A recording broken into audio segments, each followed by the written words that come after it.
Hello, this is Congressman Phil Gingrey, and welcome to This Week in Washington from the 11th Congressional District of Georgia. It's December the 10th, getting pretty close to Christmas, but we're still here, and in fact we'll be back next week as we continue to debate and try to improve, if not downright rewrite, this massive health reform bill that President Obama is trying to force on the American people, and the Democratic majority seems determined to pass before the end of the year. I just wanted to point out, as a physician, having practiced in my district, in Cobb County and in surrounding counties for 26 years, how important this issue is to me. Healthcare reform is very important, but to spend $1.5 trillion over the next 10 years to add to our deficit. In fact, the Democratic majority is going to introduce a bill this week, probably tomorrow, to increase the debt ceiling, to take it up to over $13 trillion. That's how much debt we'll have in this country. We can't afford that, and certainly at this time when the economy is suffering so badly, an unemployment rate of 10.2% and 16 million people out of work. We should be doing this in a less expensive, paid-for, incremental way. But I wanted to point out one thing in particular that is most egregious in this bill, both in the House and Senate version, and that is so much money to so-called pay for it taken out of the Medicare program, and specifically out of the Medicare Advantage program. In the 11th of Georgia, we have 9 counties in the 11th, Northwest Georgia, including Cobb. There are about 95,000 people that are eligible for Medicare.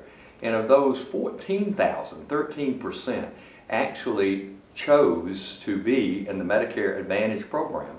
Advantage word means what it says. The advantage is, unlike traditional Medicare, it covers things like hearing and vision and annual physical examination, a lot of wellness and preventive screening.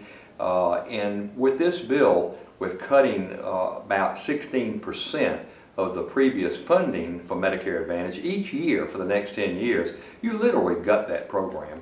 And so many of my constituents, and probably 6 million across the country, are going to lose what they have. And as they morph back into traditional Medicare fee-for-service, then they're going to have to go out and buy a supplemental policy that covers deductibles and co-pays and gives them some catastrophic coverage.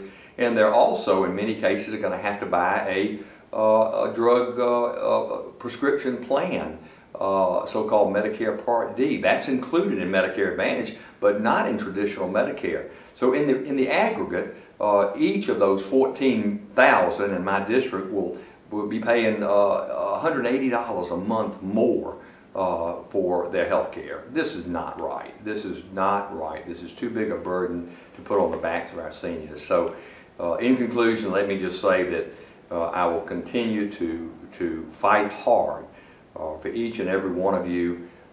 Everybody deserves the opportunity to have access to health care, and we need to lower premiums for everybody. But we don't need to be doing it in the process gutting our Medicare program for our seniors. Stay tuned. We'll probably be back next week, right up to Christmas, working hard here. I hope to get home on the weekend and see many of you, but continue to pray for us, because we're doing the people's work up here, and it's very important that we have your continued support and your encouragement. And I thank you very much for giving me the privilege to represent you. Merry Christmas.